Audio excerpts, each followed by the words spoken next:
இன்றைக்கு பெற்றோர்களுக்கும் குழந்தைகளுக்கும் இடையிலே தேவைகள் மட்டும்தான் இருக்கின்றனவே தவிர அன்போ பைண்டிங்கோ இல்லை. தேவைக்கு மட்டும்தான் வந்து கேட்குது நம்ம கிட்ட. அன்பா இருக்கு அதுக்கு தெரியல. தெரியாததற்கு காரணம் நாம் அவர்களிடத்தில் அன்பாக இல்லை. மைண்ட் கண்டிஷனிங் பண்ணிருச்சு. அது மைண்ட் கண்டிஷனிங் பண்ணாதீங்க. ஒரு சின்ன துருப்புச்சீட்டை மட்டும் தந்துவிட்டு போகிறேன். இரவிலே உணவருந்துகின்ற பொழுது குடும்பத்தோடு சேர்ந்து உணவருந்துகின்ற பழக்கத்தை ஏற்படுத்திக் கொள்ளுங்கள். அப்படி உட்கார்ந்து உணவருந்துகின்ற பொழுது நல்ல விஷயங்களை சம்பாஷணையில் கொண்டு வாருங்கள். குழந்தைகளோடு உட்கார்ந்து பேசக்கூடிய சூழ்நிலையை வளர்த்துக் கொள்ளுங்கள். நான் அலாம் அடிக்கிறேன், நான் எச்சரிக்கை மணி அடிக்கிறேன். எல்லாம் நான் சொல்றேன். குடும்பம் என்கின்ற உறவு, குடும்பம் என்ற நிறுவனம் மிகச் சிறப்பாக இருக்க வேண்டும் என்றால் ஆணாகட்டும் பெண்ணாகட்டும் சமையல் அறையை பொறுப்பில் எடுத்துக்கொள்ளுங்கள். சமையல் அறை தான் நம் குழந்தைகளின் வாழ்வை, நம் உயிரை, நம் உடலை பாதுகாக்கும் மருத்துவ நிலையம். நீங்களாம் என்ன தெரியும் பண்ணுங்க, உயிரோடு இருக்கணும், ஆரோக்கியமாக இருக்கணும், வீட்டில் சமைக்கணும். ஆன்லைனில் ஆர்டர் பண்ணக்கூடாது. எங்கள் குடும்பத்தில் தூரத்து உறவு ஒரு பொண்ணு கல்யாணம் பண்ண 5 மாதத்துலேயே டிவோர்ஸ் ஆயிடுச்சு. என்னன்னு பார்த்தா டீ கூட ஆன்லைனில் ஆர்டர் பண்ணுதுங்க. அது பிரிஞ்சுட்டாங்க. வாழ முடியாது நம்மன்னு சொல்லிட்டு அந்த அம்மாவும் சொல்லிச்சு வாழ முடியாதுன்ட்டு. ரொம்ப யோசிச்சு சொல்கிறேன். மெனக்கெட்டெல்லாம் சமைக்க வேண்டாம், ஆரோக்கியமாக சமைங்க. பல நேரங்களில் நாம் நம் குழந்தைகளிடத்தில் தோற்று போவதற்கு தான் காரணமாக இருக்கிறது. நான் இப்படி சொல்லுகிறேன், நம்முடைய வாழ்க்கை நமக்கு கிடைத்திருக்கக்கூடிய அதி அற்புதமான வாய்ப்பு. இந்த வாய்ப்பை நாம் முழுமையாக பயன்படுத்தி கொள்வதற்கு நாம் செய்ய வேண்டியது வேறு ஒன்றுமில்லை. நம்முடைய பொறுப்பை நாம் முழுமையாக புரிந்து கொள்வதுதான். இப்படி சொல்கிறேன், நான் இதை சொல்லணும்ன்ட்டு இல்லை, தனி மனிதருக்கு சொல்கிறேன். நான் ஒரு 2-3 நாளாக நான் இதை ரொம்ப தீவிரமாக சொல்லிக்கிட்டு இருக்கிறேன்.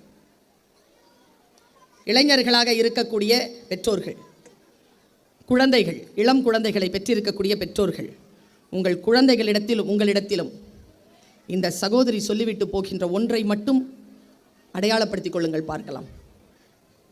உங்களுக்குள்ள ஒரு நெருப்பு இருக்கு, ஒரு ஸ்பார்க். இந்த வீட்டில் சமைக்கிற பெண்களுக்கு தெரியும், அந்த லைட்டர் அடித்தோம்னா கேஸ் எரியும். லைட்டரில் எந்த நெருப்பு வராது, என்ன வரும்? ஸ்பார்க்கு தான் வரும். அது என்ன பண்ண உடனே கேஸை ஃபுல்லாக பற்ற வைக்கும். அந்த ஸ்பார்க் ஒன்று இருக்க உள்ள. என்னுடைய ஸ்பார்க் என்னன்றதை நான் கண்டுபிடிச்சிட்டேன். ஸ்பார்க் தமிழ். நான் நல்ல ஸ்போர்ட்ஸ் ஆடுவேன், நல்ல கலை நிகழ்ச்சிகள் செய்வேன், நல்லா பாடுவேன், நல்லா ஆடுவேன், கபடி ஆடுவேன், ரன்னர் நான். ஆனால் அதெல்லாம் என் ஸ்பார்க் இல்லை. அதெல்லாம் என்னை நானே கண்டுபிடித்துக் கொள்வதற்காக நான் போட்டு புடம் எடுக்கப்பட்ட நெருப்பு. ஆனால் நெருப்பு அது வெளியில தான் இருந்தது. எனக்குள் கிளர்ந்தெழுந்த நெருப்பு எதுனா தமிழ். தமிழை பிடிச்சிக்கிட்டேங்க. நான் உள்ள என் நெருப்பை பிடிச்சிக்கிட்டேன். உங்களுக்கான ஸ்பார்க் நீங்க கண்டுபிடிச்சிங்கன்னா உங்களை இந்த பிரபஞ்சம், இந்த பூமி பந்து மிக உன்னத நிலையில் கொண்டு வந்து வைக்கும். நீங்கள் என்ன நினைக்கிறீர்களோ அது உங்களுக்கு தரும். பல நேரங்கள் அந்த ஸ்பார்க்கை கண்டுபிடிக்காமலேயே செத்து போயிடும் தெரியுமா? பல பேர். உங்க குழந்தை கிட்ட தயவு செஞ்சு, என்கிட்ட ஒருத்தவங்க வந்து கேட்குறாங்க, மேடம் ஃபஸ்ட் ஸ்டாண்டர்ட்க்கு இங்கே இடம் இருக்கா மேடம்? அது காலேஜ் சார். இல்லை சார், பக்கத்தில் ஸ்கூலில் இருக்குது சார். மேடம் ஃபஸ்ட் ஸ்டாண்டர்டில் நீட் தேர்வுக்கு ப்ரிப்பரேஷன் கொடுப்பாங்களா மேடம்? ஃபஸ்ட் ஸ்டாண்டர்டில் நீட் தேர்வுக்கு ப்ரிப்பரேஷன் பண்ணால் உன் புள்ள லூஸ் ஆயிரும், பரவாயில்லையா? குழந்தையா இருக்க விடுறோமா நாம? நான் ஒன்று சொல்கிறேங்க, பென்சிலில் இருந்து ஆரம்பித்த என் வாழ்க்கை இன்றைக்கு கிரீன் பெனில் இருக்குன்னா நானே உருப்பட்டுட்டேன். நீங்கள் எல்லாருமே உருப்பட்டுட்டீங்க. நம்ம பிள்ளைங்க உருப்படாதா என்ன? உருப்பட்டுரும். நம்பிக்கையோடு போங்க. நாமளே ஜெயிச்சுட்டோம், நம்ம பிள்ளை ஜெயிக்காதா? அதை போட்டு வளைத்து, அதை போட்டு சிரமப்படுத்த வேண்டாம். அதே நேரத்தில் அதனுடைய சோம்பேறித்தனத்தை நாம் மிகச்சரியாக அடையாளம் காண வேண்டும். பைபிளில் ஒரு வார்த்தை இருக்கு, உள்ளவனுக்கு தரப்படும், இல்லாதவனிடமிருந்து இருப்பதும் எடுத்துக்கொள்ளப்படும். பைபிள் அப்படி சொல்லலாமா?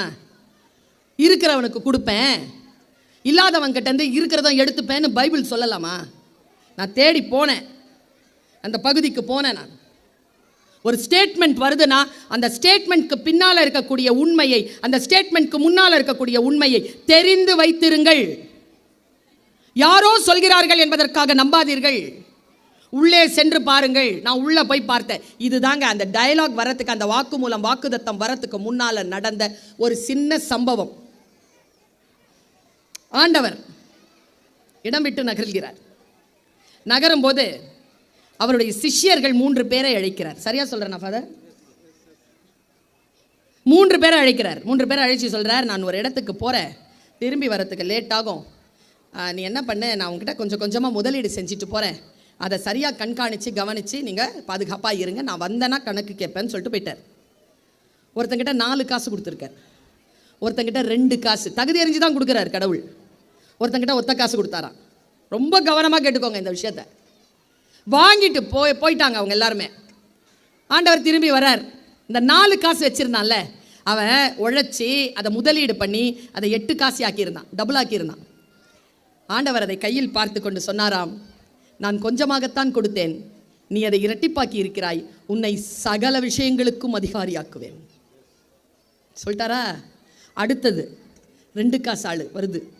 நீ என்னப்பா பண்ண? 4 காசு செஞ்சிருக்கேன் ஆண்டவரே, அதைவிட குறைவாக கொடுத்தேன், அதையும் நீ இரட்டிப்பாக்கி தந்திருக்கிறாய், உன்னையும் சகல விஷயங்களுக்கும் உன்னை அதிகாரியாக்குவேன். வாக்கு. நம்மாள் நம்மள மாதிரி ஒருத்தன் 3வது ஆள் வந்தான். என்னப்பா என்ன சொல்லு, எங்க காசு? என்ன காசு? 1 ரூபா கொடுத்தேனடா, இருங்க வரேன் அப்படின்ட்டு போயிட்டு அந்த 1 ரூபா கொண்டு வந்து கையில் கொடுத்துட்டான். அந்த உன் காசு.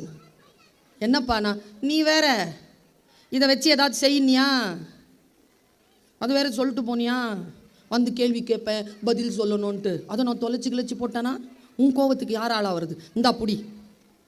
அப்போ சொன்னாராம், ஆண்டவர் சொன்னாராம், நீ உன் சோம்பேறித்தனத்தினால் கொடுத்ததை விளைவிக்காமல், கொடுத்ததை நல்ல விஷயத்துக்கு பயன்படுத்தாமல் என் கோபத்தை காரணம் காட்டி எனக்கா திருப்பி தருகிறாய்? உன் கையில் இருந்து அப்படியே பிடுங்கிட்டு அவன்கிட்ட இருக்க எல்லா அதிகாரத்தையும் பிடுங்கி கொண்டான். இப்போ புரியுதா அந்த ஸ்டேட்மெண்ட்கான அர்த்தம்? உழைப்பும் முயற்சியும் உள்ளவனுக்கு தரப்படும், உழைப்பும் நேர்மையும் முயற்சியும் இல்லாமல் சோம்பேறித்தனமாக அடுத்தவர்கள் மீது பழி போட்டு சும்மா உட்கார்ந்து சாப்பிடுகின்றவனிடம் இருந்து இருப்பதும் எடுத்துக்கொள்ளப்படும் என்று பைபிள் எச்சரிக்கிறது என்று நான் அந்த வாசகத்தை புரிந்து கொள்கிறேன். ஒன்றை எப்படி புரிந்து கொள்வது? ஒரு குறள் தான், ஒரு குர்ஆன் வசனம் தான், தேவார திருப்பதிகங்களில் வருகின்ற ஒரு மந்திரம் தான். நான் எப்படி புரிந்து கொள்கிறேன்? என் வாழ்க்கைக்கு நான் அதை எப்படி பயன்படுத்துகிறேன்?